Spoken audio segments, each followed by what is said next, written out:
house always wins. Play long enough, you never change the stakes, the house takes you. Unless, when that perfect hand comes along, you bet big, and then you take the house. I've been practicing this a little bit. Did I rush it? Felt like I rushed. That was good. I liked it.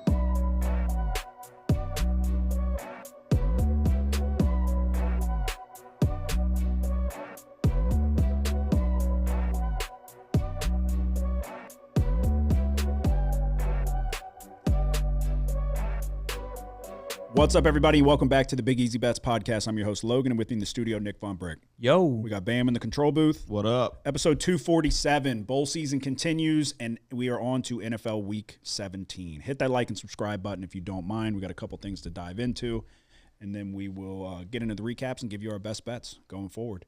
This is Christmas week episode, day before Christmas Eve. So, Merry Christmas to everybody. We appreciate any new and recurring listeners. Like I said, if you want to help us out, if you're feeling in the Christmas spirit, you hit that like and subscribe button down below. It helps us out big time. What are you asking for Christmas this year? Well, I just hope we do well. Yeah, that's it. That's it. Not a fucking BB gun. Damn 5-0 in the NFL. We'll get to our Circa Millions recap. It was not the week we were looking for. Bam, what are you asking for Christmas? Pickleball paddle. Okay. Okay. You a big pickleball guy now? Love pickleball. It's a good workout. Yeah. Especially if you play singles. Doubles, not that much running, but singles will put you. Yeah, fucking guys is a good workout too, but you don't hear us. Jesus. Yeah, maybe a little early for the YouTube, but I'll bleep that out. But I mean, that was pretty gay. Yeah. Okay. All right, we're off to. I'll bleep it. Remind me. Put a pin in that. I got to go bleep that in the. Sorry, YouTube. Yeah, come on, Bam. Pickleball. A pickleball. It's a pretty good workout. I get a pretty good sweat in. All right. Episode 247. Hit the like and subscribe button. Couple things, not much.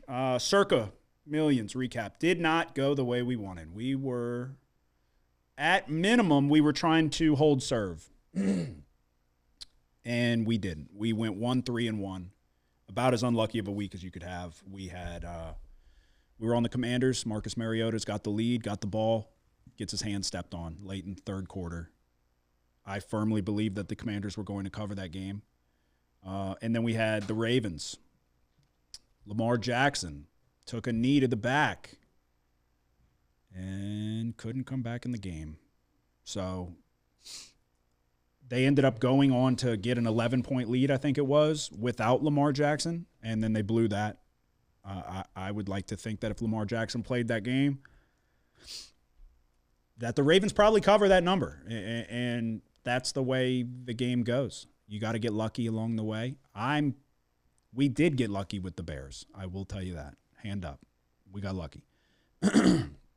But outside of that, we've pretty much gotten unlucky at multiple turns this year. And in the 11th hour, we got really unlucky at the worst time. So we dropped to, I think, 84th, but we're not dead yet. We're on life support, but we're not dead. Would you classify that as unlucky? Yeah, I would. I think for certain the Ravens were gonna win the game and cover.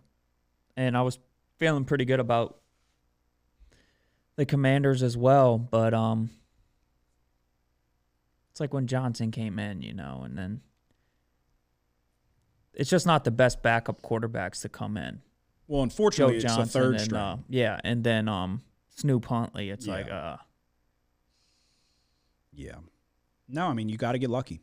You got to have the ball bounce your way in some spots, and it has not for us this year. So we were on the wrong side of the Rams, blocked field goal by the Eagles, and Jordan Davis returns it for a meaningless touchdown. So meaningless unless you bet the Rams on the spread. We were on the wrong side of the Ravens, 15-point lead in the fourth quarter against the Bills week 1. They blow that with 8 minutes to go. So 99% chance of victory. Costly losses in the grand scheme of things. But we're not dead yet. We've got 10 more plays left, And you can't make a good movie if you don't go against all the odds, you know? Yep. So we're currently in the money. We got to move up, can't move down. We're probably fucked, but it feels good to think that we're not fucked. But that's only because I basically moped around and felt sorry for myself for the last 48 hours. So, Jake Paul, Anthony Joshua.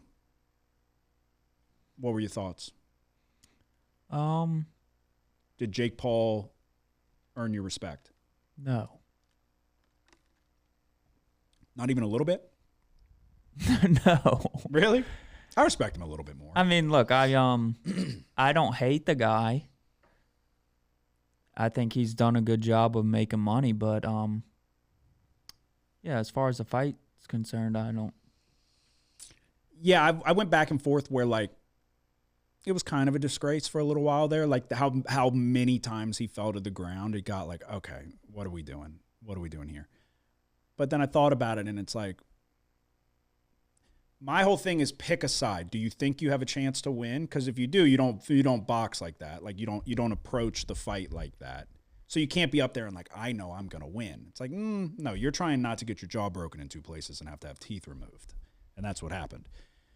He was clearly running for the majority of the fight, and then it was just the number of times he fell down to his knees that it got to the point where I'm like, okay, what is going on here? But I think I found the perfect bet, and I had the after regret of not betting everything I had on it. Did you bet it at all? No. The number of people that bet Jake Paul was unbelievable. Like, I was like, Dave Mason's the Bet Online guy. He's active on Twitter, and they were just talking about like the splits and how much money, the liability they have with the Jake Paul Joshua fight. And so many people bet Jake Paul, and it's not even, I think it was just the volume of it. And it obviously adds up, but everybody and their friends are watching the fight. They're like, I'll take Jake Paul plus whatever. It's rigged. It's like, it's not rigged. If they're going to take on that much liability and they're going to let all these people bet, they said they were betting so much that they had like the heavy hitters that are betting 6-figure plus bets, they had to take their money. Like, they were allowed to take, a lot of times you can't get that much money down, but there was so much on Jake Paul that they were like, we'll take it. Bam, did you know anybody betting Jake Paul? I don't think so. I found the perfect bet. A lot of people said that Anthony Joshua was a lock. It was, obviously, but you had to lay a fortune. A lot of people said the over, 2.5 rounds, was a lock. I think it was like minus 145, minus 150, something like that. I could be wrong on that. Don't quote me on that. But I found the perfect bet. It was Jake Paul to get knocked down 2+ times, even money. It's the perfect bet. He was never going to get starched. Unless Joshua, I guess, caught him with the fucking straight right and broke his jaw right off the bat. But I didn't see a scenario where he would have got starched, and he's never going to get knocked down and just not get up from the 10 count after one time. He would have to get flatlined to not get back up, and then the show goes on. You know what I mean?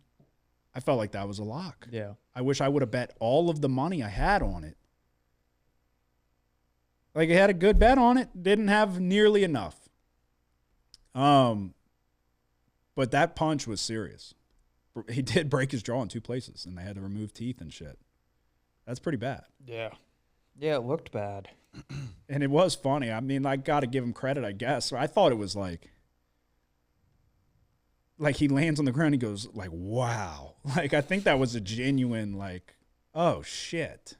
Yeah, so I saw something. The only reason that his jaw was broken, granted it was a massive hit, but because he was so tired, he was mouth breathing. Mm-hmm. So his teeth weren't clenched up against his mouthpiece. Yeah, his mouth was hanging open. Yeah, it was hanging open, and it just cracked it wide open. Yeah, if you've watched any of his fights, he gets tired every fight. He got tired against Tyson. Like, he gets tired. Just his cardio is bad. He must be doing nothing for cardio. Like, how are you training this long and for this many years at this point? And like, you're fighting 8-round fights against Ben Askren's and shit, and Nate Diaz. Like, and I get it. Nate Diaz has a lot of high volume output and all of that, but he shouldn't be getting as gassed as he is. So, but it's every single time. I don't know. I thought that's why I was texting them in the group chat where I was like, this is a legitimate heavyweight champion. Like, he's not going to lose. He's not. If this is a legitimate fight, there's zero chance he loses. Like, even it's on par with it. It's like, I mean, I guess there was never a shot that Mayweather would ever lose just because of the defensive style and how he perfected the Philly shell. But it's like that. Like, it's not. It's even like less than that. I felt like because Jake Paul did kind of punch him one time, and it's like that. It does nothing. It's not ever gonna. You're not gonna touch his chin and wobble him. I don't think he's got the power for it. Yeah, he's not big enough. Yeah.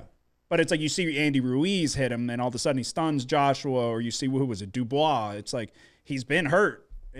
But I just don't think Jake Paul had – they're like, oh, he hits hard. I don't think he hits hard enough to fucking bother him, you know? Yeah. But then when you look at – he fucking starched Francis Ngannou, like, what was it, first round? Mm-hmm. That's where I'm like, I give Jake Paul a little bit of credit because he took a couple hits, but that was the first one that, like, really connected. Yeah. So, I don't know. I watched, and we made money off of it. I wish I would have bet more, though. I think Jake Paul to get knocked down 2+ times was the perfect bet. Perfect value, perfect bet the farm on it. And I have that regret of not doing it, but it's like, my problem was I was just late to the boat where I didn't commit to, I didn't bet him against Nate Robinson and then Askren. It's like, Askren, that was a fucking home run. We should have been, there's people out there, there's sharp people out there that have been betting their net worth on these Jake Paul fights and have made a fortune from it. That's like we should have invested in Netflix. We should have invested in Bitcoin. We should have been unloading the account on these fights. And we got to live with the fact that we didn't. It's like, there are people, they bet so much money on Mike Tyson. Mike Tyson had to back out of the fight because he had stomach ulcers. They had to postpone it.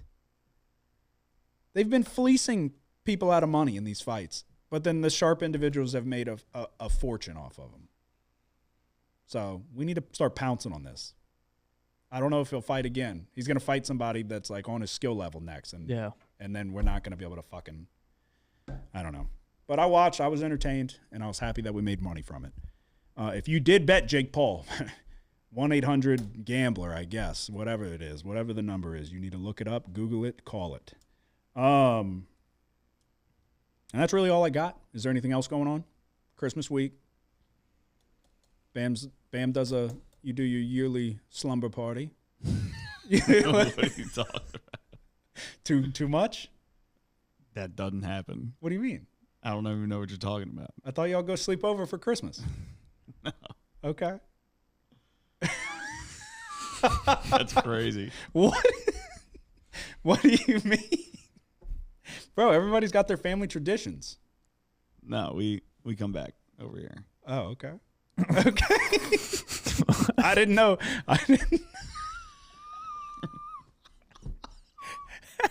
I didn't know we were breaking down the whatever it is, the fourth wall, or going by. Are you making anything?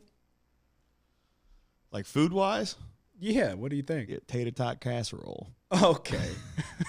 Bam, you're sleeping over there. You think you're eating tater tot casserole and fucking not passing out on the couch?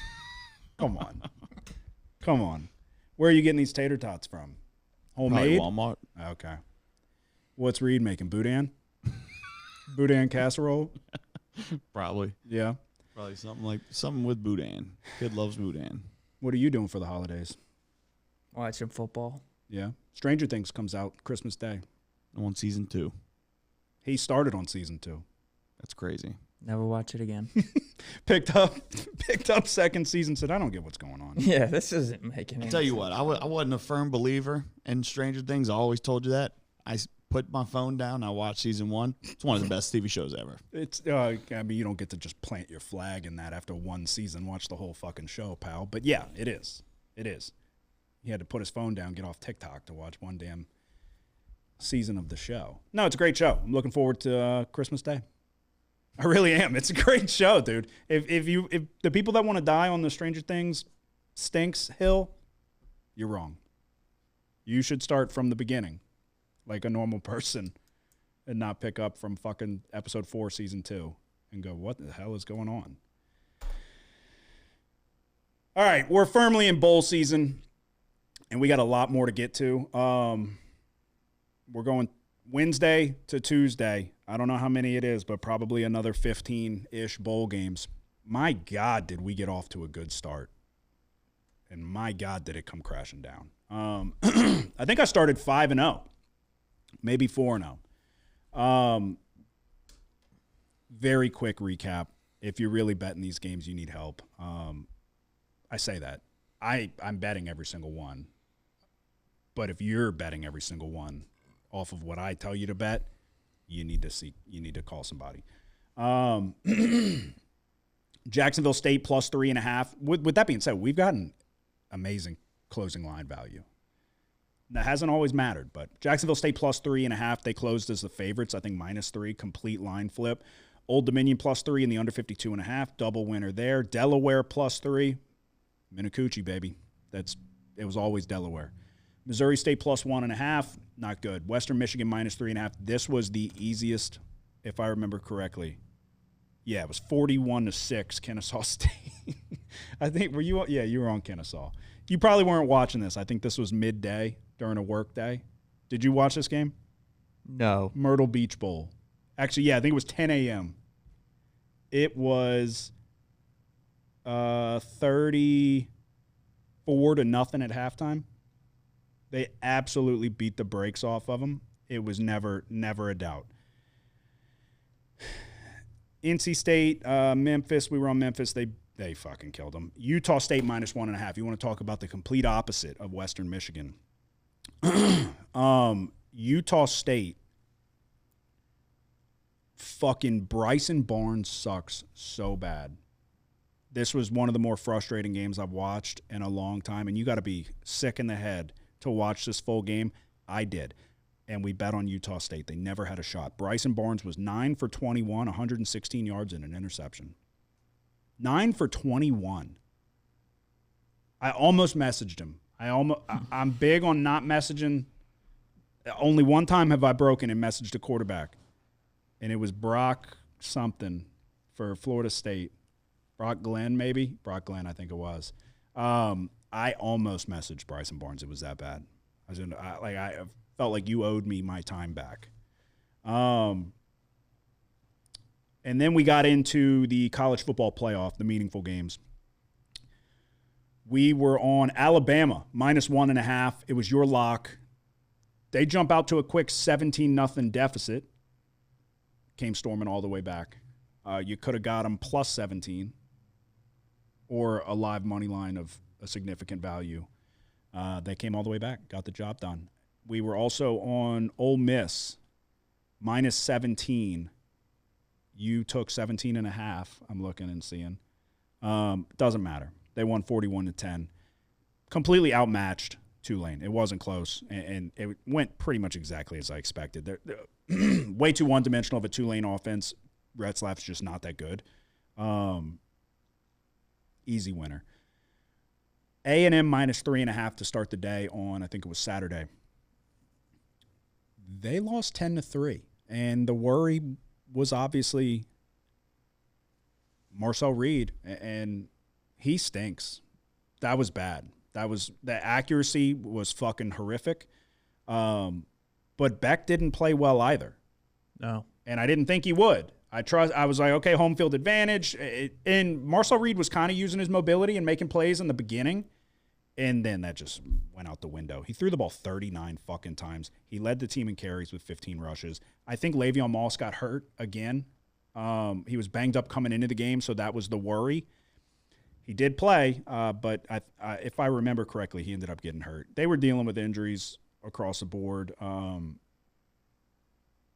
The problem was that A&M couldn't stop the run. Mark Fletcher put the game away down there late, but he had 172 yards on the ground. So 10-3 loss. You had a home playoff game against a team that backdoored their way in. A fucking disgrace. If you're an A&M fan, that's a tough one. And then my lock of the week was Oregon, minus 21 against JMU. I'm in the process of watching the Bears complete an improbable comeback that we needed. And I turned off fucking Oregon. They were up 35 points with like 3 minutes to go in the third quarter in the red zone. And JMU backdoors them. JMU scored 28 points in the second half. They had 6 points in the first half. It was 34-6 at halftime. I was like, we're good. Put it in the win column. Every time you fucking take your attention off, that's when it goes to shit. 9 plays, 99 yards to cover. Touchdown with a minute to go to get inside the back door. So that was tough. We started off really good, and we absolutely limped to the finish line. We had Louisville, Toledo under 46.5 today. This is Tuesday as we're recording it currently. We have 2 more plays that will roll over to next week's episode. But Louisville, Toledo is in the books under 46.5. It was 7-3 at halftime. Game went over. So what can you do? 7-6 on the week for me brings me to 53, 73, and 4. 7-10 in my locks. You went 5-6. You did hit your lock. 41, 44, and 2. 10-7 in your locks of the week. Bam. What's your overall record? Or if there was anything, I jumped you on the breakdown. But yeah, so the Western Kentucky game ended. So that one added to the lose column, had the over 56.5 in that one, but went 8-5 this week, which puts me at 24-26. Bama -1 was a lock of the week. 8-7 locks of the week. Okay. So we look ahead. A lot more to get to. And we'll jump right into it, I guess. Starting it off with the Sheridan Hawaii Bowl. When's the last time you heard of a Sheridan? Shit, the Sheridan's nice down there in New Orleans. Really? Ain't it, Bam? Think so. The Sheridan. Yeah, well, Drake rapped about it. He said, y'all sleep at the Sheridan. That shit's embarrassing. So can't sleep there anymore. You sleep there? Never been. Just seen him from the street. You've got Cal going on the road, which is essentially, I mean, it's a road game, to Hawaii. This is the Sheridan Hawaii Bowl. Cal taking on Hawaii. The Rainbow Warriors are laying 1.5 points. The total sits at 50.5. How many of these do you feel good about, Annie? Most of them. Really? Really good? Yeah, pretty good. Which way are you going with this one? This is the hardest one. This is the hardest one I'm decided on. Yeah. Because there's a few of them that we'll get to later, but yeah, I think this one's pretty tough. Just because we're gonna take Hawaii. Okay. I think it's like their defense is middle of the pack nationally in most statistical categories. The eye test when I watched them earlier this year, I'm like, I don't know how great they are. But it's like one thing that kind of worries you is the one-dimensional style of Cal offensively here. And Hawaii's kind of the same way. They're not a great running team either, but I think the difference here is the Hawaii pass rush. So we're going to take Hawaii. On top of that, I just think it's like the Super Bowl for Hawaii. Yeah. No, I'm on Hawaii as well. It's the Hawaii Bowl. But I like the young, like in bowl games, these young quarterbacks sometimes will really show out, and that's the one thing that worries me here. Well, they're both young, right? Right, but yeah, JKS is like, superstar. Yeah, and he's coming back. Yeah, he's returning. Justin Wilcox is fired. One thing cause for concern, Hawaii's wide receiver Jackson Harris is in the portal, 49 catches, 963 yards, 12 touchdowns on the year. Yeah. Why has this number been bet down so much? The total. Opened at 54.5. We're down to 50.5. 2 pass-heavy offenses. Yeah, that's what I was looking at. Yeah, I didn't really understand it too much, but yeah, I'm gonna go Hawaii as well. I mean, you want to fade Hawaii on the island in the Hawaii Bowl? That's on you, pal. If you remember Alejado from the beginning of the year, remember they almost upset somebody, and he hurt the ankle, made a good comeback, and there was a lot of money coming in against him. But then I think he ended up playing, and now here we are. They're in the Hawaii Bowl, 8-4. Which way are you going, Bam? I'll go Hawaii also. Okay. We go to the game above Sports Bowl. Central Michigan taking on Northwestern. Northwestern's laying 10.5 points. The total sits at 42.5. Looks like quarterback Angel Flores. He's not the starter for Central Michigan, but he is involved a lot in the offense, and the run game excels when he is in. This is as far as I can tell, and that he's not the starting quarterback. He's been banged up. He's expected to be back and healthy. For Northwestern, Cam Porter's been out, obviously, for the majority of the season, but the two backup running backs are also banged out, but questionable. Caleb Komalafi and whoever the hell the other one is. I can't read my handwriting. You feel good about this one? Yeah. Which way are you going? Central Michigan. Got it circled right there. Plus 10.5. I think they have a good enough running game here, especially with whoever's back, the backup quarterback that runs it. It says here they average over 200 yards when he plays and only 100 when he doesn't. So expect Central Michigan kind of lean on the run here. They have a decent enough defense, I think, to keep this game close. Yeah, I agree.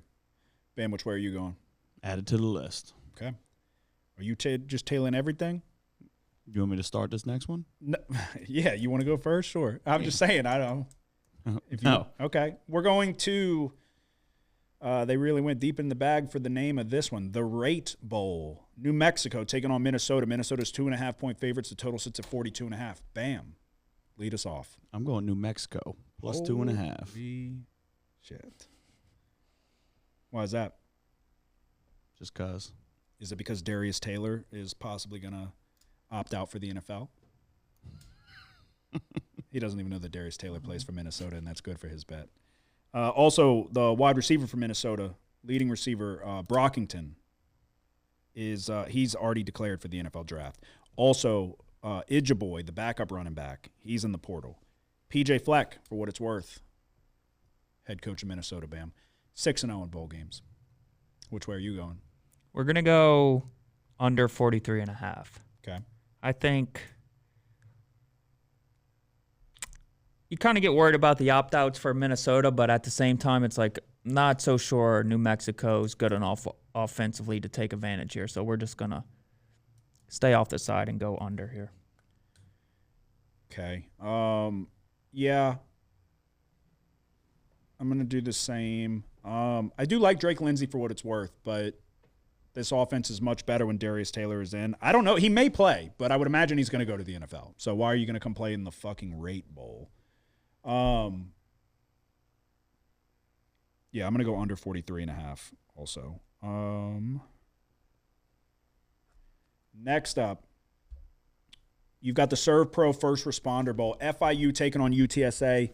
The Roadrunners are laying 6 points. The total sits at 59.5. For what it's worth, UTSA head coach Jeff Traylor was quoted saying that the team will be a shell of themselves due to 10 to 20 players in the portal or opting out or whatever. Multiple defensive starters they're expected to be down.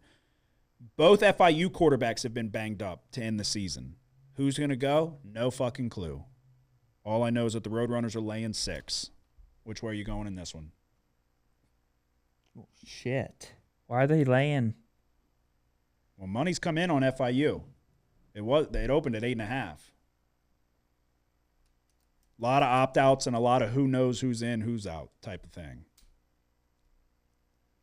Okay, it's saying both of these quarterbacks for FIU will probably be ready, so at least one of them. I mean, I just wish I knew a little bit more about the 10 to 20 players that we're going to not be playing for. A lot of people on the defensive side. I have the over here. When I was, looking at it, there's some key defensive players in the transfer portal for both teams, especially in both of the team's secondaries. So I think these offenses are good enough to take advantage. I like the over. I love McCown. He's going to put points up on the board for sure. I lean UTSA, but I'll take the over as well. Bam, which way are you going? Give me the under. Okay. Why do you like the under? Listen, if anybody's listening to my picks. Well, you got to have a reason. You just heard us both go, we'll go with the over. I love McCown. They're going to put points up on the board, 1 million defensive starters out. And you said under. See, that's what they want you to think. Okay. Who's that? Big Vegas? Yeah. All right, next up, you've got the Go Bowling Military Bowl. You've got Pitt taking on ECU. Pitt's laying 10 points. The total sits at 55.5. I'll go first with this one. I'm laying 10 points with the Pitt Panthers here, and that is because ECU quarterback Caden Hauser is in the portal. As far as I could tell, not going to play. Running back Desmond Reed and their better, if not best, linebacker Kyle Lewis is opted out for Pitt, so that is a cause for concern. But if Hauser's out, I'm taking Pitt. I'm laying 10 points. Narduzzi's gonna roll. Yeah, I got Pitt. Okay. Give me Pitt. There you go.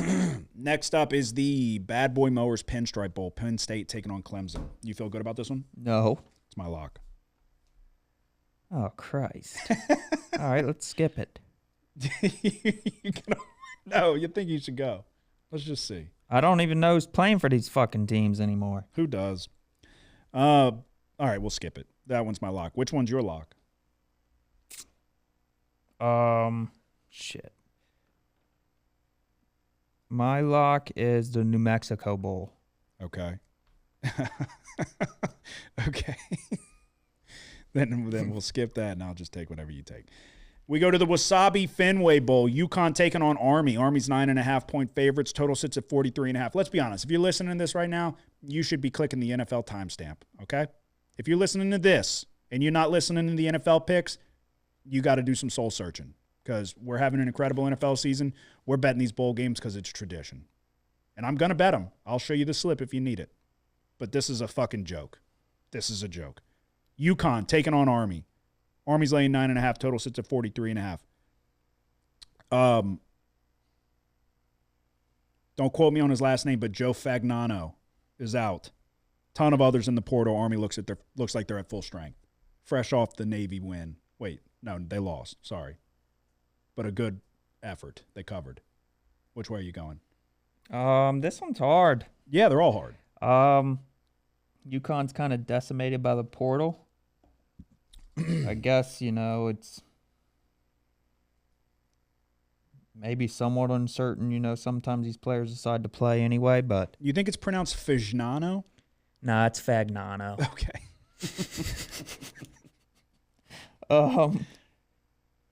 I'm a little bit worried to lay 9.5 with Army. I'm just going to go under 43.5. I'm on it as well. Bam, which way are you going? I'll do it. I'll take 9.5 with Army. Okay. Who's the quarterback? Helms. And then also in the Penn State game, Yeah. I'm taking the under. Okay, couldn't wait, huh? All right, we go to what I would call the first meaningful, arguably one of the best, if we're being honest, but the first meaningful bowl game where two teams are good and seem to be trying, and that is the Pop-Tarts Bowl. About as electric as it gets in terms of bowl games. You're going to have human Pop-Tarts. You're going to have giant toasters. You're going to have – I'm going to be honest with you. I haven't had a Pop-Tart in a while, but I enjoy a Pop-Tart whenever I do get one. And maybe good advertising, maybe I will go get one. Bam, have you ever put a Pop-Tart in the toaster? Every time. Really? Wow. Do you? Or you raw? No, you got to toast. Yeah. Yeah, I used to not. But do you put butter on it? You put butter on it. He puts butter and powdered sugar. I was just about to say he probably sprinkled some powdered sugar on there. Fucked up. What? No. Well, what's wrong with that? That's just. We know you like it tasting real good. Just call me fat, why don't you? Bam, come on, don't put words in his mouth. Do you put butter on it? No. Okay. Well, I didn't know if he went too far with the powdered sugar, but I'm a the nail on brown the head sugar with the- cinnamon Pop-Tart straight in the toaster. Dude, put some butter on it. Guarantee it's fire. Yeah, what? You don't even wait for him to cool down. Burns his tongue Burn every your time. fucking mouth a little bit. I know you're puffing them out. Yeah, he's Yeah. Oh my. blowing the steam out of his mouth. Yeah, brown sugar cinnamon's probably the go-to. The s'mores is good. Traditional blueberry is good. Strawberry's pretty good too. They're Yeah, all a good. little too plain if you ask me. Blueberry's the secondary plain one, but strawberry's so plain that when you get blueberry, it was a nice change up. And you're like, okay, this is fun. What's your favorite Pop-Tart? I used to enjoy the wild berry. Yeah. It wasn't super common, but every time I saw it's the purple with the Yeah. blue drizzle. That one was. I like was fun. that one. There's so many. It's been a long time since I've had one though. Were Yeah, you ever? even regular blueberries good? Were you ever a unfrosted Pop-Tart guy? For No. sure he was. No, but I think nowadays, like if I think maybe unfrosted's the way to go. Okay, come on. Why? Frosting just kind of trash. Tyler, the creator, said that's how he knew Frank Ocean was gay. No frosting? Yeah, because he ate his Pop-Tarts without frosting. Huh. Quoted saying that. You can fact check that. Why would unfrosted be the way to go? Well, because then you can just put butter on it or do whatever you want to. It's kind of shitty the way they apply the frosting. It's all hard. It's It's terrible for you. They're bad. They're like one of the worst things you could eat. oh yeah. Like literally one of the worst things you could eat. Bam, when's the last time you had one? This morning? I haven't had a Pop-Tart in years. Really? You just said every time you put them in the toaster. You made it sound like you enjoy No, them. we used to have Pop-Tarts all the time. Well, yeah, everybody had them when they were growing up. But then I probably haven't had a Pop-Tart in then you learn how to read and you go, okay, maybe I shouldn't eat these anymore. 8 years. Yeah. Yeah, it's been a while for me too. What's the best number I can get on this game, Bam? 4.5. I'm going to lay 4.5 with BYU. It appears both of these teams are going to be at full strength. Haynes King looks like he's going. Rivers, the wide receiver, looks like he's going. I think everybody's going. So, with that being said,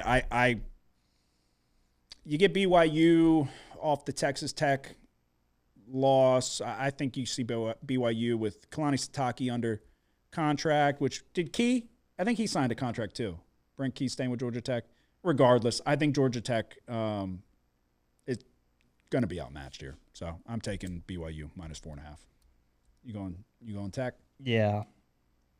If Haynes King's playing, I'm going Tech. I would advise not to bet this until kickoff.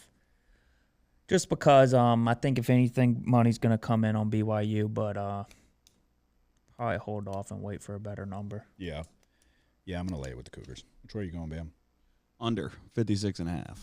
Okay. Next up, you just can't quit him. Snoop Dogg Arizona Bowl. There's a couple guys that I just think we need to let go, and Snoop Dogg's one of them. If your grandmother loves him, I don't think we need to keep. Oh, I love that Snoop Dogg. I can hear it. I can hear it now. There's a couple people. I think it's okay. We don't need a Snoop Dogg Arizona Bowl, but here we are. Miami of Ohio taking on Fresno State. Fresno's laying 5.5 points. The total sits at 41.5. Most notably with Miami of Ohio, DeQuan Finn gave up on his team while they were still in the mix to win the conference. Best wide receiver, Cam Perry's in the portal. Their star defensive end, Adam Trick, is apparently gone as well. But best offensive lineman, starting corner, everybody's fucking leaving them. It looks like Fresno's at full strength. I'm laying 5.5 points with the Bulldogs. Yeah, Fresno State. There you have a dog as a mascot. It's as simple as that. That is true. Bam, which way are you going? I'll take Fresno State. Okay. The Isleta. Wait, no, this is your lock. The New Mexico Bowl? Yeah. Okay, we'll come back to it. Tax Slayer Gator Bowl, Virginia taking on Missouri. Missouri's 4-point favorites. Total sits at 44.5. As far as I can tell, Chandler Morris is going to play for Virginia. Bo Prabula is in the portal for Missouri. You feel good about this one? No, I have who's going to play. I think Chandler Morris is going. And I'm going to be honest, that might be all I need to hear. All right, Virginia +4. I don't feel great about it. I don't like any single one of these, to be honest with you. But I like Chandler Morris. And you know who I don't like? Eli Drinkwitz. He just looks like somebody I wouldn't want to hang out with. So, Yeah, he looks like a shitty version of Kirby Smart. yeah, he looks like Kirby Smart's gay brother.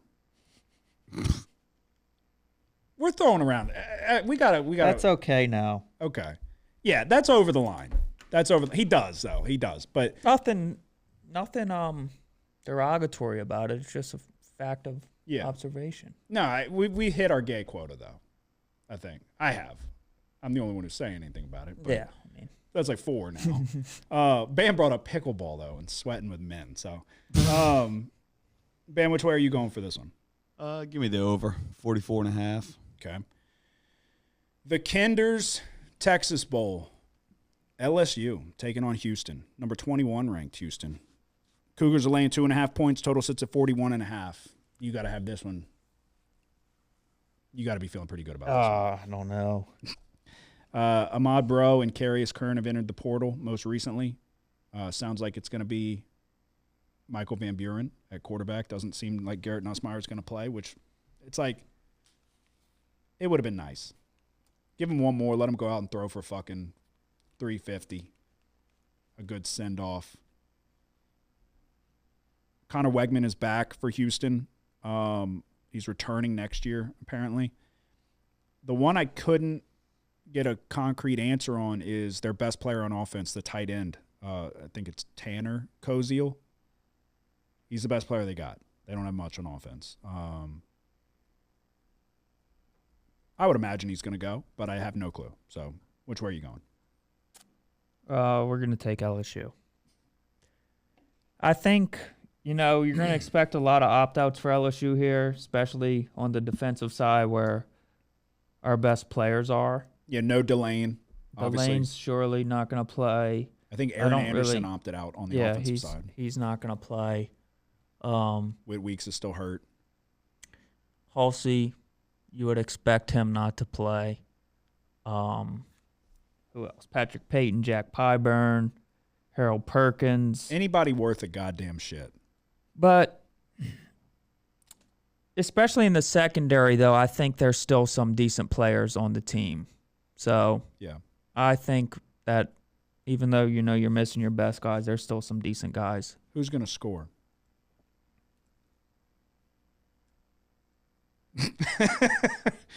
That's my concern. Yeah, I mean, I wanted to take the under. It's a little low for me, but that's kind of how I feel. But I would like LSU at a 3. It wouldn't surprise me if Van Buren plays a little bit better here than he did. You saw flashes. At the end of the. No, I'm just. I don't know. I mean, you would hope he could play better.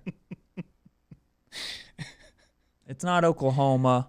I'm gonna go under. I mean, that Western Kentucky defense. He fucking stinks. Is a lot better than anyone ever thought. I'm going under. Is 41.5 the best number, Bam? Yes. I'm going under. I'm going under. Trades Green, he's gonna play. I mean, I think Trades Green might score. He's gonna have to, I guess. We're gonna have to throw screens to Harlem Berry and throw fade routes to Trades Green the whole way down the field. I'm going under. Which way are you going, Bam? This is my lock. Oh, definitely the under. We've got 4 more games left. We're almost there. The J-Lab Birmingham Bowl. Georgia Southern taking on App State. Georgia Southern's laying 7 points. Total sits at 59.5. Quarterbacks A.J. Swan and J.J. Cole. Too many J's. Are both in the portal. That would leave Noah Gillen, 13 of 32, 111 yards on the season. Not good to start. For Georgia Southern, their best running back, O.J. Arnold, is questionable. I'm still going to lay 7 points here. Can I get a 6.5 or 7 the best number for Georgia Southern? 7. Okay. I'm going to lay 7. They've got, what's his name, French. He's been there for a couple years now. I've seen App State a couple times this year. It wasn't good. Even when Swan was playing, it was bad. So if you got to go to the guy that couldn't beat him out and then go to the guy behind him, God help you. I'm going to lay 7 with Georgia. So why are they doing a bowl game from teams in the same conference that played each other? Yeah, they don't even have 6 wins. They're in because other teams opted Makes out. Sense. Yeah. All right. Yeah, Georgia Southern -7. Yeah, the other teams opted out. Which way are you going, Bam? I'm going to go with the over here. Okay. 59.5. Just a wild hair. Yep. Okay. All right, this one's right up your alley. The Radiance Technologies Independence Bowl. Coastal Carolina taking on Louisiana Tech. Tech's laying 9.5. Total sits at 51.5. You bet on Texas Tech a number of times this year. And they treated you well. Are you going back to the well?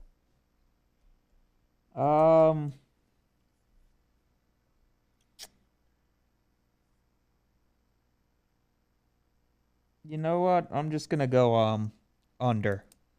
Really? Yeah. The hell?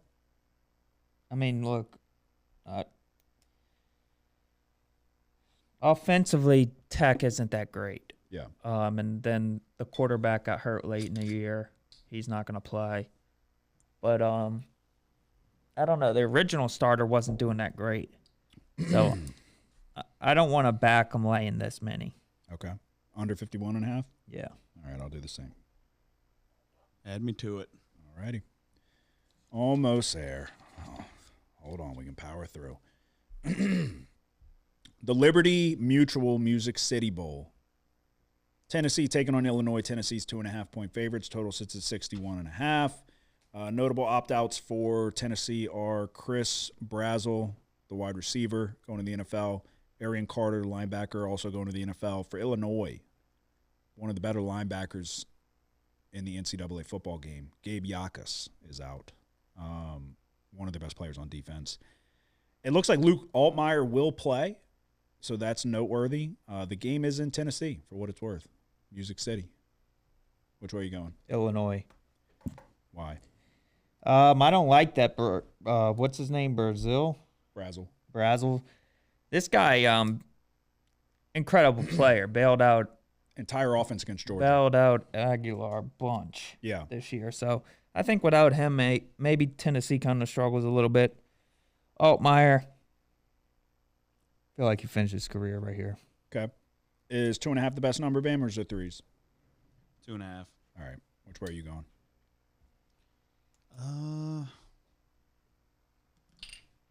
I'll take Illinois. Okay. This is such a waste of time. There's too many games. These are the most meaningless bowl games of bowl season. But we make one pick for everyone. At least this one starts at 4:30 on a Tuesday. Yeah. Rather than 1. Last, but certainly not least, the Valero Alamo Bowl. USC taking on TCU. USC's laying 6.5 points. The total sits at 55.5. It looks like Josh Hoover is in the portal for TCU. Jaden Mayava is back for USC, and that's all I needed to hear. I'm laying 6.5 points with USC because one team lost their quarterback, the other team kept their quarterback. Yeah, Lincoln Riley, name was getting tossed around for coaching searches. He's not going anywhere, and they've got a big-time recruiting class coming in for USC next season. They end this season on a high note, lay a big number, and then come up short next year. But which way are you going? This one was tough for me. I mean, obviously Hoover being out, it's a big deal. But for USC, Jacoby Lane and Makai Lemon are going to opt out. So, yeah, that's obviously very notable. Lemon's one of the better receivers in the country. Yeah, so, I mean, it's tough. We'll go USC. Same. Okay. And all we've left are our locks of the week. No such thing as a lock, but if there was. It's a lock, Kramer. You've had this thing under control for almost 3 years now. But it's a lock. They need that fucking juice. They need that next bet. They need. Come on. Yes!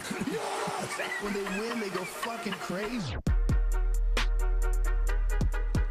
You're a bad motherfucker. Go in that shower, grab your fucking nuts, and tell the world somebody's sniffing my fucking nutsack today. Because I ain't got time to fuck around no more. All righty. For my lock of the week, Take it with a grain of salt. We're going to the Bad Boy Mowers Pinstripe Bowl. Penn State taking on Clemson, and we are going to lay 3 points with the Clemson Tigers. Nick Singleton, running back for Penn State, has opted out. I am assuming Katron Allen is following right behind him. Cornerback C.J. Harris, gone.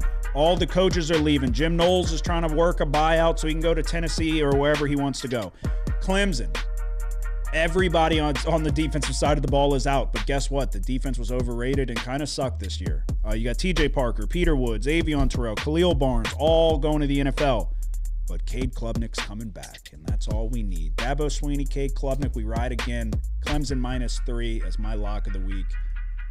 Who the hell knows? Where are you going for your lock? Yeah, I'll tell that. We're going to the New Mexico Bowl, North Texas. Well, you got to say the full name. I don't do the Isleta. What, you don't do the what? the companies. This is bullshit. They get one free ad. The Isleta, New Mexico. What did they do? I don't know. Bam, look that up. Yeah, what's the Isleta company? You work on that, Bam. All right, North Texas, laying 3.5. They're going against San Diego State. The point total is 52.5. Mestamaker, is he going to play? No, he didn't even show up to Receivers Award. He's out of there. He said, I'm fucking gone. Yeah. He's going to get paid a bag at an SEC school. San Diego State's quarterback got hurt late in the year. But I still think San Diego State's defense is too good. I think they'll have success on the ground in the quarterback replacement. It's a guy you'll remember, Bert Emanuel Jr. from Central Michigan. Oh. This guy's going to fucking run for God. 350 yards. Oh, my God. This is a lock. I forgot he existed. What's the number on it? Plus 3.5. Yeah, I'm on that. 100%. Add me to that. Okay. Isleta is a resort and casino. Wow. Yeah, We can get behind that. gaming, lodging, dining, and golf. Do they have any buffets with crabs? Most probably. Well, that's a big. Do they have snow crabs? Yeah. Dungeness? Come on, Bam. I don't know. Okay. In Albuquerque. Yeah, but it's a New Mexico Bowl. Yeah. We gotta go to the New Mexico Bowl one year. Yeah. If they got Dungeness snow crab. You didn't check that, Bam? Come on. What is your lock of the week? We're going LSU under 41.5. Okay. All right. I'm on that as well, for what it's worth. It's not worth anything. All righty, there you go. That is our best bets for week 2 of bowl season. To recap, I'm going to hit them with the fast again. Somebody commented and was like, I'm trying to listen while driving. I tried to tell you. All righty, here you go. I'm going to put on a clinic here again.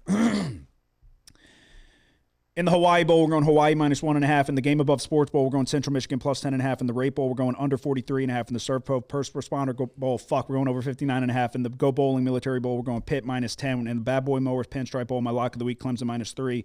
Yukon Army in the Wasabi Fenway Bowl, under 43.5. In the Pop-Tarts Bowl, BYU -4.5. In the Snoop Dogg Arizona Bowl, Fresno -5.5. Isleta New Mexico Bowl, San Diego State +3.5. Tax Slayer Gator Bowl, Virginia +4. Kinder's Texas Bowl, under 41.5. J-Lab Birmingham Bowl, Georgia Southern -7. Radiance Technologies Independence Bowl, Louisiana Tech, and whoever the fuck else, under 51.5. Liberty Mutual Music City Bowl, we're going Illinois +2.5. In the Valero Alamo Bowl, we're going USC -6.5.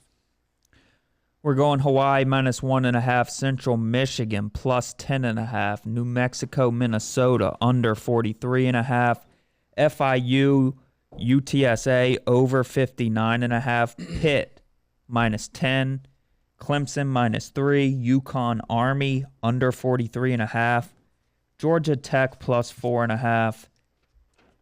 Fresno State -5.5 for the lock of the week. We're going San Diego State +3.5. We're going to take Virginia +4, LSU +2.5, Georgia Southern -7, Coastal Carolina, LA Tech under 51.5, Illinois +2.5, and USC -6.5. I don't think it gets enough credit how fast I can go through that. I think we're glossing over that. Man, let's see how fast you can go. All right. As fast as you can go. We're going Hawaii -1, Central Michigan +10.5, New Mexico +2.5, FIU under 59.5, Pitt -10, Penn State under 48.5, Army -9.5, BYU under 56.5, Fresno -5.5, Mizzou over 44.5, LSU under 41.5 as the lock of the week, App State over 59.5, LA Tech under 51.5, Illinois +2.5, USC -6.5, San Diego State +3.5. That was pretty good. That was pretty good, Bam. You should be proud of that. Appreciate it. No, thank you for letting us experience that. There you go. That is our best bets for bowl season. Don't bet them. We will now recap Week 16 in the NFL, and then we are going to try to stay alive in the Circa Millions contest and find 5 winners. So to recap, we started off Thursday. Easiest winner of the week, Seahawks +1. You wanna talk about that? No. No, I don't. We were on opposite sides for that one. What can you do? Home field advantage, 12th man. They came alive at the right time. No, in all seriousness, the Rams were blowing the doors off of Seattle, and it took a Christmas miracle for the Seahawks to get back in this game. I will let you know right now, if these two teams meet in the postseason, I will bet the Rams any number. Any number. Shout out to Rashid Shaheed, punt return, sparked the comeback. And then incredible play call on the 2-point conversion there late. Got to give Sam Darnold credit, but my God, he fucking sucked again. I was like, the team's good. The team is really, really good. They're winning in spite of Sam Darnold. You're getting special teams, touchdowns. The defense is playing, in my opinion, pretty well. And then Sam Darnold's throwing picks to goddamn Kobe Turner in the red zone. And then Cooper Kupp's fumbling right before halftime. There was a lot of opportunities for Seattle. And it was, in the first matchup, they dominated the box score, kept turning the ball over. In this matchup, the Rams dominated the box score. And Seattle made an improbable comeback. That was a 99% chance of victory for the Rams. But Darnold can't, it's a worry, and it's going to be the reason they don't win. And I think everybody quietly knows that. But you saw it in the first matchup against the Rams where it was like, oh, that's a problem. 4 picks. Like I said, one was a misread with Arroyo. I don't put that one on him, but a couple other ones were pretty bad. And they're pressuring him. That interception to Turner was so bad. And I was like, okay, he got pressured. He just threw it and hoped. And you're throwing picks to the D lineman. We're in trouble because the receiver was covered too. It's probably picked by the DB. What were your takeaways with Darnold? Exactly that. Yeah, I wouldn't give him any. I mean, look, the drive in the overtime, I guess you can give him credit there, but really, I thought this thing was going to be settled in regulation because after the kick return, the punt return for a touchdown, then after the fucking second 2-point conversion, that quite frankly, everyone. Dude, I don't know about that play. I don't know about the legality of that play because that wasn't necessarily continuation of a football play. He wasn't racing over there to jump on that ball like it was a live ball. No one thought that. Oh, I forgot about that. No one thought that ball was live. Not the officials, nobody. They were about to kick it off when the review came in. Yeah, that's crazy. I completely I forgot thought it was about a little bit after. I didn't think that was a you're referring to the 2-point conversion play. where they called it a backwards pass off the guy's helmet, went into nearly intercepted. It doesn't come up with it, and then the defender just kind of gave up on it. They thought it was an incomplete pass, dead ball. Charbonnet just casually walks and grabs the ball. Come to find out, he converted the 2-point conversion on paper. And Herb Street and what's Al Michaels. There was never a whistle. How? How wasn't there a whistle? But they said the whistle doesn't matter, apparently, by the rule book. Yeah, it doesn't, I guess. But technically, well, in my eyes, I didn't think that was necessarily continuation of the play. No one on the field thought that ball was live. No, I agree. But he did go run and grab. So that's where you get to. I thought it was a little late. That's where you get to, the gray area. I do agree. It's a difficult play to officiate, but. Yeah, it's just I think my unbiased take from that would be he kind of jogs over there and picks it up, So it's like, how do you differentiate between like he was trying to go get it and he wasn't? It's kind of like that's black and white. You can't really like unless. But it's like that rule is intended for when there is a whistle and both teams completely stop. Yeah, that's not what it's intended for. It's intended for if like there is question by at least one side that the ball is actually live. Mm-hmm. It just so happened that he decided to go get that ball for whatever reason. Heads up play.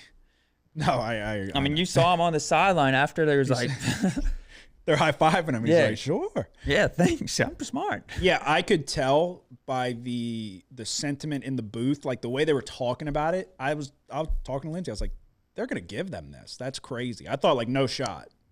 And then the way they were talking about it, it's almost like the fix was in. It's like they wanted like they're no whistle. Oh my God. And then the referee who does nothing but is on the broadcast, he was like, just the way they were window dressing, I was like, they're going to give them this 2-point conversion. That is insane. Like I had her look. I was like, watch this. I was like, look at this shit. And then they gave it to him. See, like I wonder if the Rams picked it up and ran it back, if they would have called it dead and be like, yes, they definitely would have. Yeah. If a Rams player's picking that up and trying to score 2 points from a defensive 2-point conversion, they're not letting them run it for a touchdown. Well, that's the thing. Nobody on the field. That got called in. That got called in from New York, which that's where I don't really like that, because what's the point of having the people on the field at all? Just go completely to somebody in the booth and they're officiating everything, and then they whistle down and meaning, was it the Lions game? There was something that happened where they called it one way on the field, and then they're about to run the next play, and then they're like, oh, we got whistled in from New York, and there was a replay assistance, and then they ended up challenging the replay assistance. But I'm like, what? So they gave him the first down. I think it might have been the Detroit game. I don't remember the exact circumstance, but they gave him the first down. They're going to run the next play, and then they're like, oh, we got replay assistance. He's short. It's like, well, the other team should have to challenge that. Yeah, I pretty sure earlier this year there was an instance of replay assistance overturned a call on the field. Then the opposing team challenged it and won the challenge. Yeah. So I'm like, how the fuck can replay assist? I was like, I think I texted you. I said, can you challenge replay assistance? Yeah, it's like it's already been reviewed. Now we're reviewing the review. Yeah, and they were wrong on the review. But that's, I don't understand who's coming in and saying that, and how do you have a job if you're coming in saying that, overturning something and being wrong? It should be clear as day if we're going to come in and say like, yeah, he got the line to gain. It should be no doubt about it. This was a misread by the guys on the field, and so we're making up for it. We're saving ourselves the time. That's what it's intended for. But if you're going to fucking radio down and say, yeah, no, this is wrong, and then you're wrong, you should be fired immediately. Yeah. I don't know. It's a joke. There's so much money in this fucking league. And this wacky shit happens every single week. It's crazy. It really is. But yeah, anyway, we went on a tangent there. But that was an incredible game. It was a very high-stakes game, essentially for the number 1 seed in the NFC.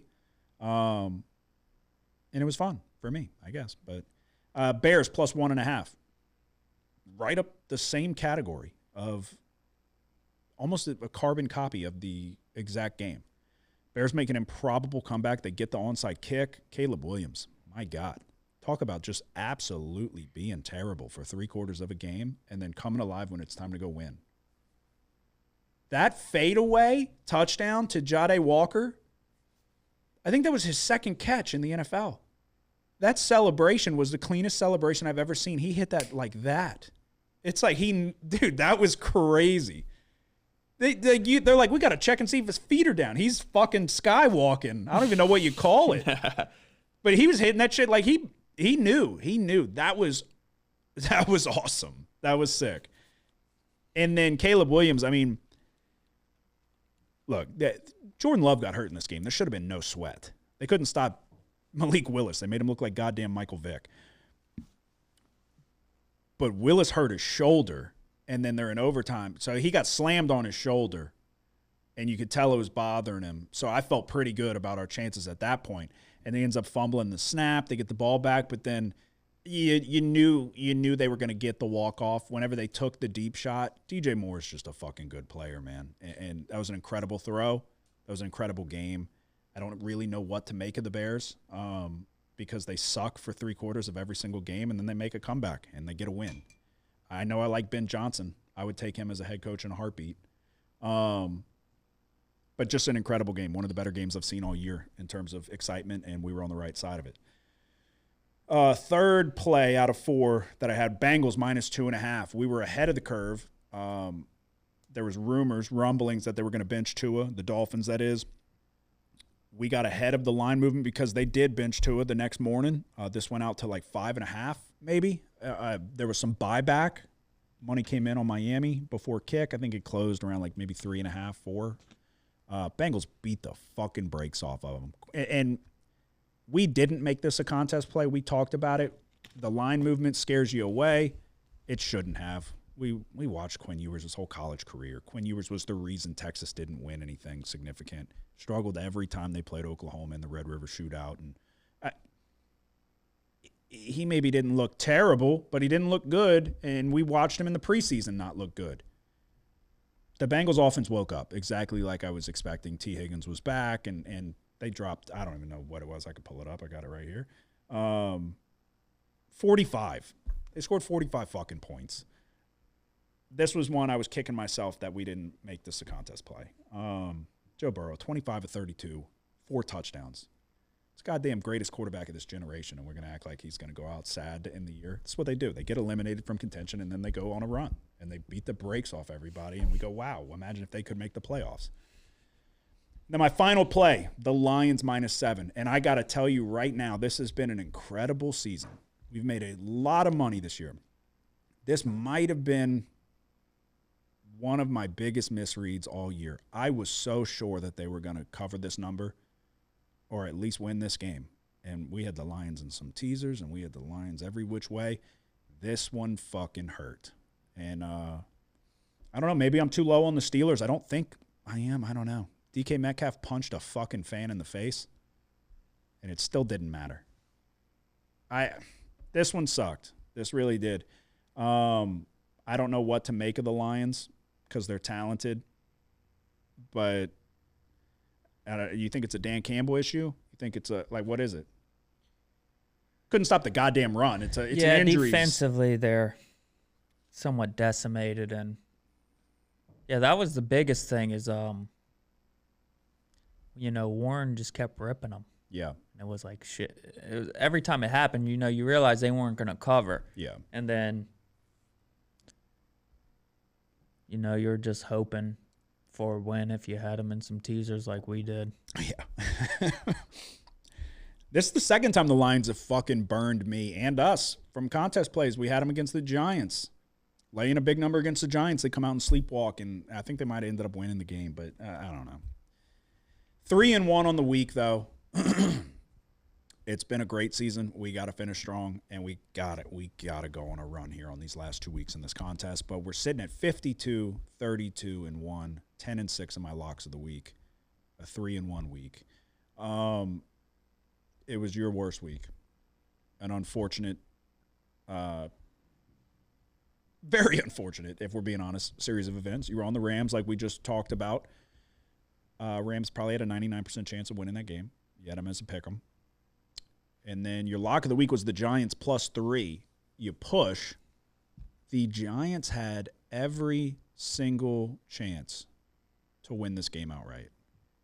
McCarthy got hurt, and there was an absolute horseshit offside call on Abdul Carter on a play that the Giants got a pick 6 on. If he was offsides, it was by a millimeter, and they threw the flag. The most ticky-tack offsides I've seen all season. Cost the Giants a defensive touchdown. And that's the only way they could score in this goddamn game because they got one before halftime, a strip sack on McCarthy on which he got hurt. Hurt his hand, had to come out of the game, never returned. Scoop and score touchdown right before halftime. Jackson Dart fucking sucks. That was my biggest takeaway from this one. What was yours? Yeah, I mean, I didn't get to see the game in its entirety, but yeah, I mean, look, statistically, I think they had let's see. What did they have passing? Because it wasn't anything even. Oh, God. They didn't even, give him much of a chance because The handicap here was, okay, the Giants are going to be able to run the ball a little bit. he was 7 for 13 for 33 yards. 1 interception. This was the worst fucking quarterback performance from a professional quarterback I've ever seen. And I had to watch Max Brosmer a couple weeks ago. This was worse than that. This was a fucking disgrace. It really was. And the audacity of Jackson Dart to dance like a jackass as he runs the football in, doesn't throw it, runs it in, to dance like a dipshit and come out and throw for 33 fucking yards. They had, I don't know if it was Wan'Dale Robinson or Slayton, it was probably Robinson, running wide ass open down the seam. All you got to do is put the ball on him. The last thing you could do is throw a fucking moon ball and let the safety close the gap. It would have been a goddamn touchdown. He fucking floated it like Russell Wilson.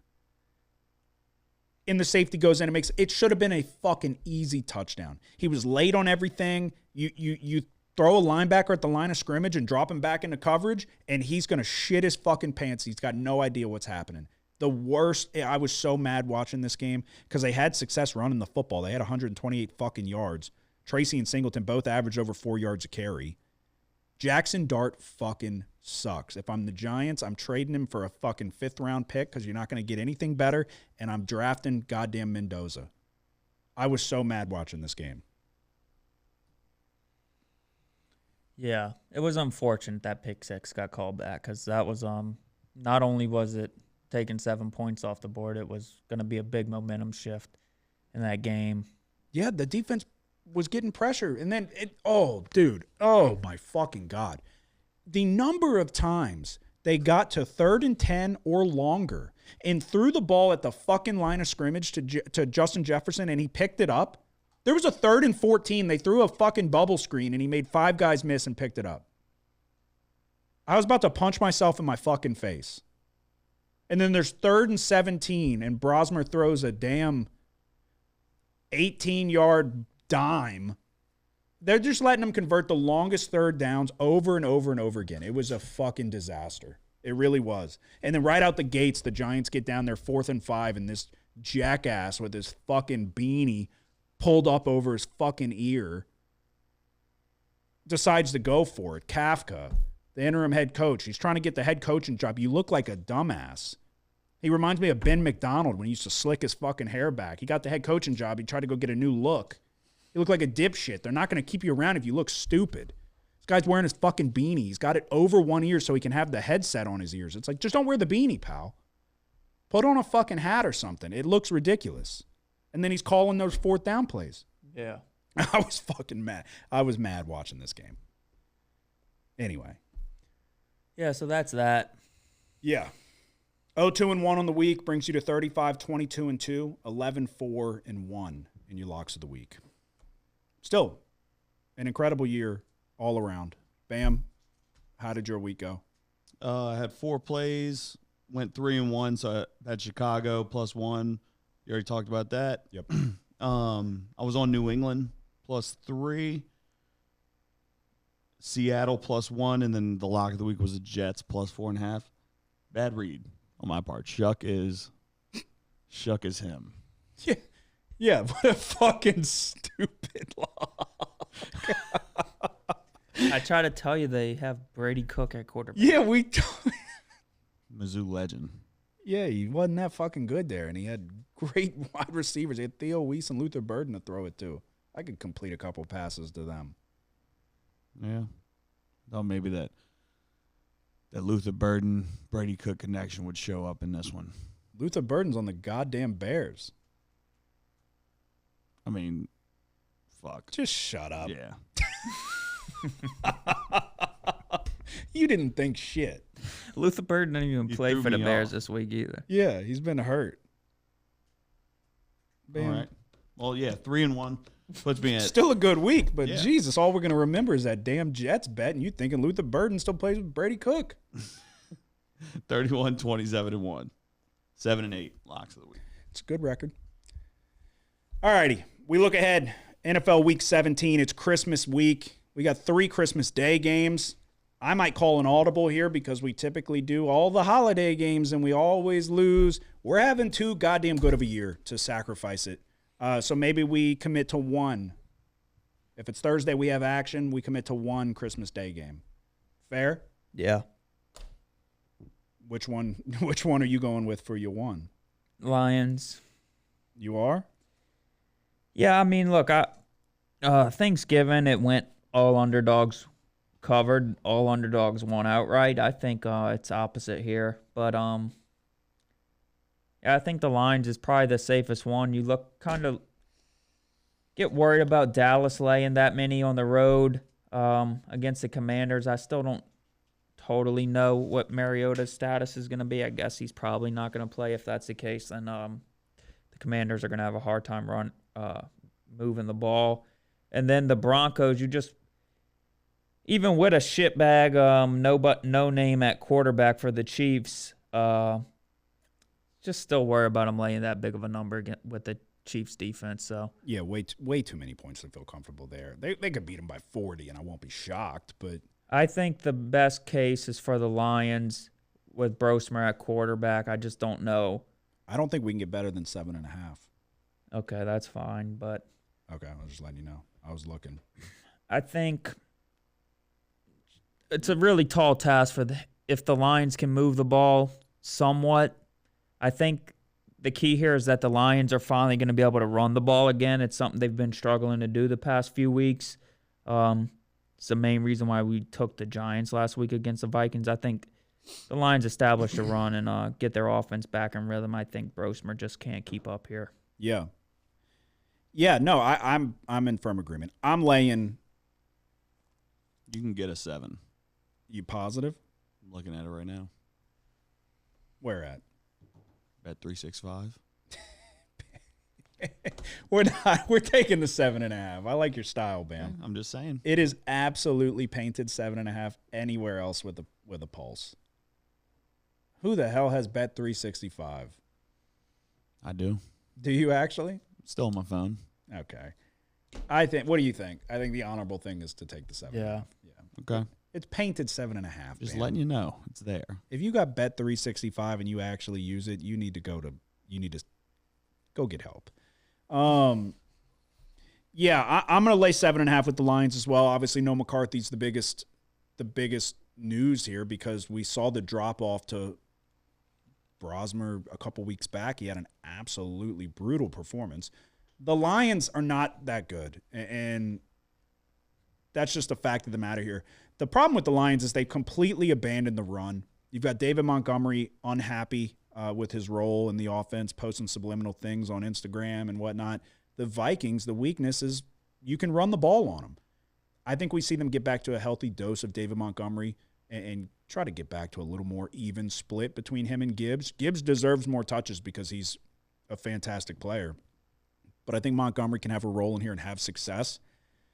Defensively, the problem is they're so banged up in the secondary. The Lions can generate pressure. They can get after the quarterback. The problem is they can't hold up on the back end. I don't think that Brosmer is going to be able to take advantage of that. The Vikings just kept converting an unrealistic number of 3rd and longs against a horrific Giants secondary. Even with the injuries to the Lions secondary, I don't think that you're going to be able to convert that many 3rd and longs. I just don't think that's sustainable. Rock Yassin, the cornerback, I thought he did a pretty good job on DK Metcalf. I'm not saying he's going to shut down Justin Jefferson, but they at least have a guy with a pulse covering somebody over there. Jordan Mason is expected to miss this game. He's doubtful. He got hurt, ankle injury. Aaron Jones has been banged up, battling a lower leg injury as well. That's significant. If you've got your 2 top running backs down and you got to put it on Brosmer's shoulders, they got a white guy as the 3rd best running option. Unless his name's Peyton Hillis, pal, I'm not worried about it. So I'm going to lay 7.5 points with the Lions here, who are not eliminated from postseason contention, but they cannot afford to lose another one. So hopefully the Lions can get back to putting a significant number up on the board, and then the Giants won't be able to keep up here. Grenard is out for the year. It's a guy who generates a pretty decent pass rush. Flores is still going to throw looks at him and possibly be able to bother Goff a little bit, but you got guys that you can get the ball to. That secondary for the Vikings is not that good. So I think the Lions have a path to put points up on the board here. Lions minus 7.5. What is your Christmas Day game, Bam? I guess I'll roll with that one. Well, which one were you considering? I don't know. I was considering the over. Hear me out. You're sitting on the couch. You've just heated up some leftover tater tot casserole. And you got 3 games to pick from. Where do you see yourself with a nice plate of tater tot casserole that's not that great because you had to heat it up in the microwave and it's leftovers, but it's still good enough? And you're sitting in front of the TV. What game's on the TV? Go with your gut. Cowboys Commanders. Okay. And what do you see happening in that game? How many plates of tater tot casserole are you going to have in this game? I see the Cowboys turning up on them. Over under 1.5 plates of tater tot casserole. 2. Okay, so over. Okay, so are you laying the points with Dallas or are you going over? I would lay the points with Dallas here. Okay. So you're going to lay 7 with Dallas on the road. Yeah, Josh Johnson fucking sucks. That was tough to watch. And the Commanders' defense sucks. So I would lean that way. I'm going to take it. Do it. Go with your gut. I'm going to take Dallas and Detroit. Okay. So you're getting crazy. 2 Christmas Day games. You're going to have to heat up 2 casseroles. Yeah. Because the first one is you're going to start stress eating after the first loss. Yeah. Well, the first one's going to go down before the game even starts. I do stress eat like crazy. I will say. I've been obviously I fast a lot now and it's worked. This has been a tough couple weeks for me. My new thing is I order Flying Dollies, the ice cream. I order 2 separate make your own sundaes. And it's like fucking $25 of ice cream. I've ordered it a number of times, and I eat them both in one sitting, and I'm just sitting there, and I'm not happy. I'm depressed about how these games go, and then the ice cream makes you feel worse. You think it'll make you feel better, but it doesn't, and I just keep ordering it. Anyway, I stress eat is what I figured out. So Saturday, December 27th, 2 games. Do you have action on either one? Yeah. Okay, which one? The first one. Texans and Chargers. Which way are you going? I'm going to go Texans plus 2.5 here. It's a low total, 2 great defenses. I think the Chargers could struggle here offensively, even though last game was kind of a breeze for them going against Dallas. But they have struggled when they played defenses in the top half of the league. Now they're facing the league's number 1 defense in total defense and scoring defense. I think for the Texans, Woody Marks being back is kind of a big deal. He's, without him, they just can't really establish the run. And I think that was part of the problem with them last week against the Raiders. The Chargers defense is good as well, tied 10th rush defense in the NFL. But when you break it down in yards per rush allowed, they're 22nd. So I think having Woody Marks back is big for this Texans offense. I don't know. In my eyes, I think the Texans are the offense that are most likely to have success here. Okay. Yeah, I love the Texans defense, as I've said a number of times. This is the rematch of the postseason game last year. Yeah. I always blank on the outcome of that. Texans won. They made the comeback and won. Yeah, Herbert had a terrible game. Okay. Yeah, low total, 39.5. The only thing that worries me is Amari and Hampton coming back, and I felt like they ran the ball pretty well. But yeah, of all the units on the field, that Texans defense is by far the best, in my opinion. I'm also on Houston plus 2.5. Houston. Okay, y'all are both on it. Okay. What are your thoughts about the Packers? I keep finding myself looking at the same damn teams, but I thought. So I put a question mark by it. It's not. I don't have it as an official play or anything currently. I'm not invested on it. It looks like it was 2.5. It went up to 3, perhaps. Obviously, Lamar Jackson. I'm going to be honest with you. Lamar Jackson is one of those guys. I don't think he's going to play. I think you could hear him in the post-game conference where he's like, yeah, like it hurts. It was a little, it's like, fucking goddamn it. Can we power through it? Can we power through it? It was a knee to the back. And I get, look, it probably really does fucking hurt. I get it. Shoot it up with something. And let's get back out there. Because we got our livelihood riding on this. In all seriousness, I was impressed with the Packers. The Packers played better than I thought they would. A banged up Packers offense down a couple linemen, and Josh Jacobs has been in and out and didn't play all that much. It took a lot for the Packers to lose that game. And do they lose that game if Jordan Love doesn't get hurt? But it's like Malik Willis obviously played very well. I'm assuming that Jordan Love is going to be back and that Lamar Jackson's not going to play. That's my thought process. What do you think? I'm not sure. I think Love is going to be back. I don't really have a good gauge on what Lamar is going to do. But, yeah, I don't know. Yeah, I would lean Packers for sure. But I guess I don't feel good enough to just go with it. Yeah, I mean, I'll take him. Maybe I'm going against my better judgment because I didn't feel that confident about it. Bam, is 3 the best number, or are there 2.5 still available? Let me take a look.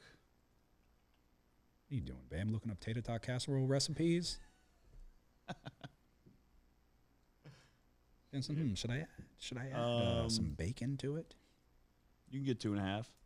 But can I actually, or is it just at Bet365? You don't have to tell me where. Is there multiple 2.5s? Yeah. Okay.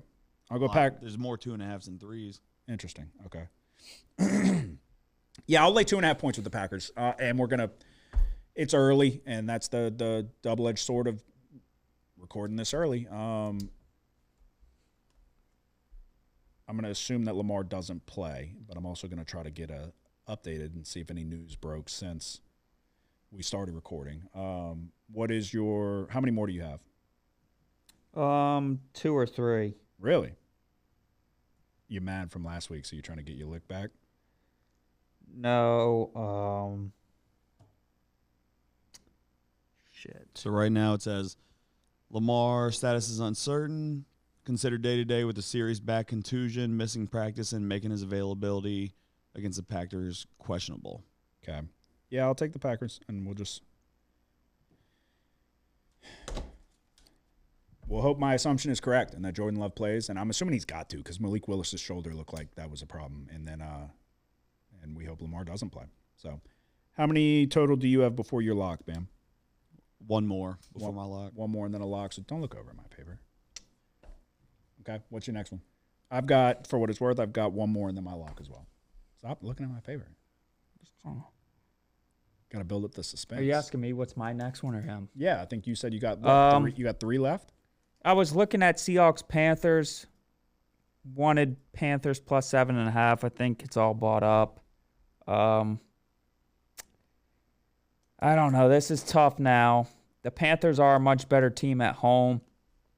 The division is certainly not locked up, especially if they lose this game, because then it'll be, if the Buccaneers win against the Dolphins, which they're expected to, it'll be a Week 18 matchup, Bucs-Panthers for the division.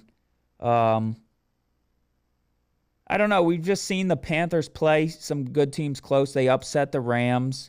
I don't know. I was wondering if this was just too many points here. Yeah, I would lean that way. But, I mean, Seattle's got still something to play for as well, as they're trying to hold on to the overall number 1 seed. Bryce Young, I don't know. They've got talent. They've got good running backs. They can kind of run the football, and they've got guys at wide receiver. It's just which Bryce Young are you going to get? You know? Yeah. I guess we'll go ahead and take Panthers plus 7 here.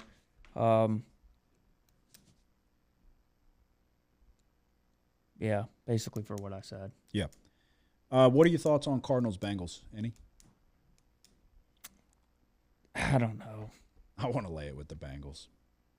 This is what I said. I think they're just going to beat the brakes off of teams, and you got the Cardinals having to go on the road to go play them, and that Cardinals offense, that whole Cardinals team has just been decimated with injuries. And are they going? I think that the Bengals will be able to score again. Are the Cardinals going to be able to match them? They can't run the ball.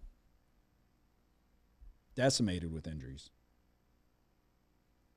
I'm not on it currently.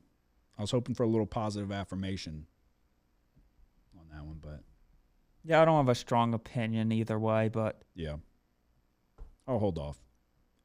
I mean, I would say, Brissett's a little bit more capable than the last quarterback they played, so. Yeah, that's fair. And Bengals defense isn't the best, so I don't know. I just feel like they're so hurt. I just don't think they have, Yeah. anybody to really go to. All right, my one more before my lock. We're going to go to Sunday Night Football. The Bears taking on the 49ers. We're going to take the over 52.5. It's a high number. The comeback kids versus a Brock Purdy-led 49ers offense that Brock Purdy played incredible. I want to say 5 touchdowns, little to no incompletions. I'm going over. Caleb Williams gets squirrely when there's pressure, bails out of pockets too quick, launches the ball out of bounds. This 49ers defense is not really able to produce much of a pass rush. It's been an issue for them all season, and their secondary is not good. Phillip Rivers was dicing up this secondary until it came down to they kind of figured him out there at the end, but this is just a bad 49ers defense. It's just not that good. The offense is carrying the team right now. Kittle's ankle is a worry. It's an ankle sprain. It's not a significant one. It sounds like he's day-to-day. He's not expected to miss much time, if any. I think he'll go. They've got the 1 seed still in play. And I think this Bears offense with the ability to run the football and a bad 49ers secondary, a Ben Johnson-led offense, I think we're going to be able to see some points in this one. So I'm going to go over 52.5 in the Bears and 49ers. You got any thoughts on that? I'm on this game. It's going to be my lock. But I'm on the side. Wow. Are you taking the Bears? Or are you going to lay it with the Niners? Bam, you got one more than your lock? Yep. What's your one more? Going to Philly and Buffalo. Mm-hmm. I'm taking the over 43.5 here. Interesting. Okay. Which you got a lean on the side on that one? Yeah. I lean Eagles. Really? I lean Buffalo. I think the concern for Buffalo here is the run defense. I just love Buffalo too much. This was one I was not only considering as a lean, I was thinking about giving it out. I mean, I was looking at Buffalo yards per rush allowed ranks 31st in the NFL, only in front of the Giants. The past 3 games, Buffalo's allowing 6.2 yards per rush. Yeah, that's been their problem all season. Philly needs to get Lane Johnson back, and they need to get Jalen Carter back, both sides of the line of scrimmage. Yeah, I don't know what to make of this Philly team, because I'm watching that Commanders game, and it's like the offense didn't look good. It's like, oh, they woke up, they scored 31 on the Raiders, and then what were we, deep into the third quarter? And I think they only had 7 points.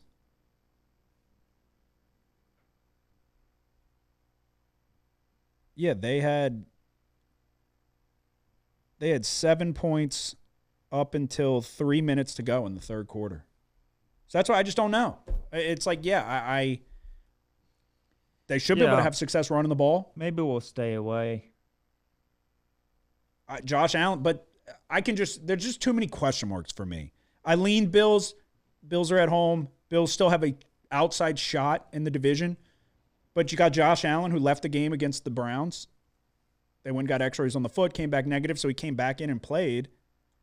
They said he's going to play, but he's not 100%. So how much does that affect his mobility? How much do you even want to risk running him? They're 1 game behind New England. Who do the Patriots play? The Jets, they're going to definitely get a win. You're 1 game behind. Next week, you've got the Bills playing the Jets. and you've got the Patriots playing the Dolphins. So the Patriots are going to win the division. How much do you risk running Josh Allen and possibly further injuring the foot or getting something else hurt when you need him healthy for the postseason, you know? Yeah. But it's worrisome. I just don't understand this Philly offense. I don't. A.J. Brown, I'm pretty sure A.J. Brown had to have a good game. But I don't know what their problem is. I know they were able to kind of open up the run game later on. I mean, obviously it was a safe option considering what the Commanders had at the quarterback position in the second half. But I don't know. I guess the other thing you can I'm trying to pull it up is kind of worry about too if you're thinking about Philadelphia is, you know, the Eagles' rush defense just hasn't been top tier this year. No. And that's what they need Carter back. But you had to go back. You had to go get Brandon Graham out of retirement, who's playing well. Don't get me wrong. Yeah, so Philadelphia is 21st in yards per rush allowed. I mean, and the Bills can certainly lean on the run as well. So you kind of wonder if, man, this game's they're similar teams. Gonna go under. There's. You think you just found a winner unintentionally? No, Bam's on the over. I'm teasing Bam. Good thinking, Bam. No, I mean, I think these are similar teams though, where it's like the offenses have struggled, defenses are neither can really stop the run very well. Both offenses on paper should be able to run the ball very well. James Cook, Saquon Barkley. If the goddamn Bills could get Keon Coleman to play football again, I don't know. There was just too many question marks for me. I hold Josh Allen's ability into too high of a regard, and then he's not 100%. And it's like I just question how much are you gonna run him? How much is it worth running him that much? So, yeah, that was my thoughts on that one. Do you have another one before your lock? No. Just your lock? Yeah, we're gonna stay away from Eagles Bills. Okay. And then all you have left is your lock, Bam? Yep. Alrighty. All right, no such thing as a lock of the week, but if there was. It's a lock, Kramer. You've had this thing under control for almost 3 years now. But it's a lock. They need that fucking juice. They need that next bet. They need. Come on. Yes! When they win, they go fucking crazy. You're a bad motherfucker. Go in that shower, grab your fucking nuts, and tell the world somebody's sniffing my fucking nutsack today. Cause I ain't got time to fuck around no more. Oh, man. For my lock of the week, we are going to the Tank Bowl. The Giants going on the road to take on the Las Vegas Raiders. The Raiders are 1.5-point favorites on the home field. Total sits at 41.5. Who wants the number one pick? I'm laying the points with the Raiders at home. -1.5. I just said it like a broken record. Jackson Dart played so horrifically bad. It was the worst performance I've ever seen from a quarterback at the NFL level. Geno Smith stinks. You know what the Giants struggle to do? Stop the run. Ashton Genty, a heavy dose of it. Max Crosby will come up with a big play late. It's going to be a very tough hold-your-nose game. Both of these teams are horrible. But the Giants can't stop the run. Genty's going to have success, and Brock Bowers is the best football player on the field. I'm laying 1.5 points with the Las Vegas Raiders. Pete Carroll does not want to go out sad. The Giants stink. They're going to get rid of Dart. They're going to go get Mendoza. I don't care. Raiders are going to roll in this one. Vegas -1.5 is my lock of the week. Which way are you going? We're going to Bears 49ers. And a lot of the reasons you're taking the over is the same reason that I'm going to take +3 with the Bears. I lean that way. I think, yeah, you just look at the Niners defense. I mean, it was Monday night against Phillip Rivers, and man, if Phillip Rivers just had a little bit more left in his arm, that was going to be a game, because there was a couple throws he just didn't have the juice to get there where guys were open. They were open, and then they fumbled the kickoff right out the gates and just handed the Niners another touchdown. So the way I look at it is, I think the Bears defense is quietly playing better the past few weeks. But the main reason here is that I think the Bears offense is certainly good enough to keep up in this game. They had a good day running it against Green Bay. Just only were able to get it. We're only able to run it 26 times. They did total 152 yards rushing. Just wonder why they weren't able to stick to it a little bit more like they did in the first game. But 49ers rush defense, although they did have a good game last week against the Colts, season long, just ranking middle of the pack here. So I think the Bears can have a balanced attack and keep this game close. Yeah, I certainly lean that way. You look at that Colts defense. They're down 2 of their cover corners, so that's a secondary of a Colts defense. That secondary for the 49ers is not good at all. It's really bad. And yeah, I think the balance that Chicago should be able to have on the offensive side of the ball, you would imagine that Odunze is probably going to come back. Like he nearly was going to play, was a late scratch right before kick, and then missed the next game as well.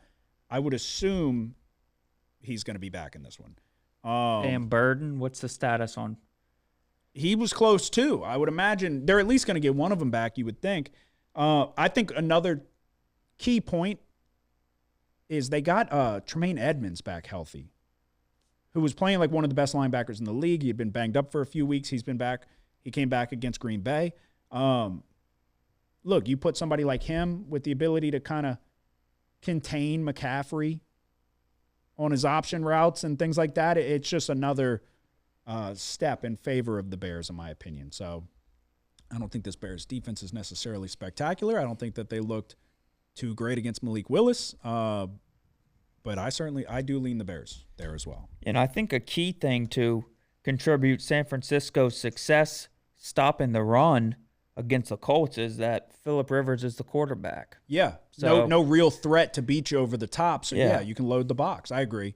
And I think I hold Ben Johnson's ability to dial up offense in a very high regard. I think especially what you can do with the tight ends as well, I think there's a pretty good path for the Bears to put some points up on the board in this one.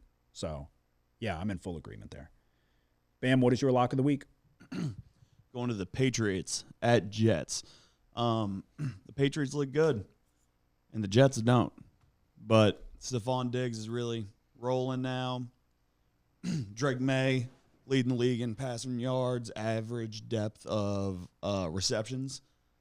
So, and you just saw the Jets just lose terribly to the Saints. I know it was later in the game that they really took off, but I'm going to lay the 13.5 with the Patriots this week. Okay. What are your thoughts on that?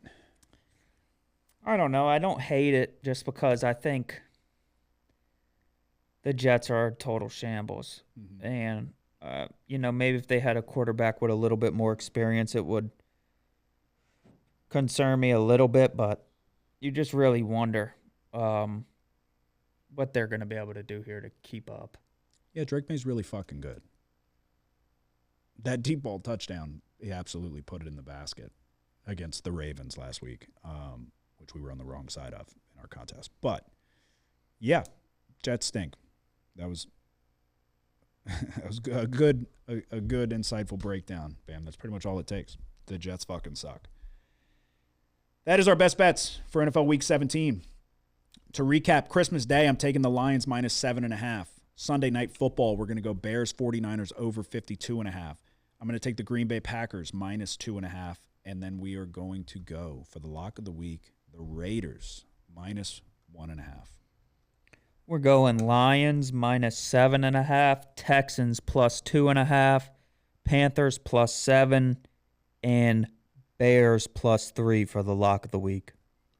Okay, going Dallas minus 7, Detroit minus 7.5, Houston plus 2.5, Philly, Buffalo over 43.5, and for the lock of the week, Pats minus 13.5. There you go. That is our best bets for NFL Week 17, as well as this upcoming week of college football bowl season. Episode 247 is in the books. Do you have anything to say before we go? Nope. Bam? Go Pats.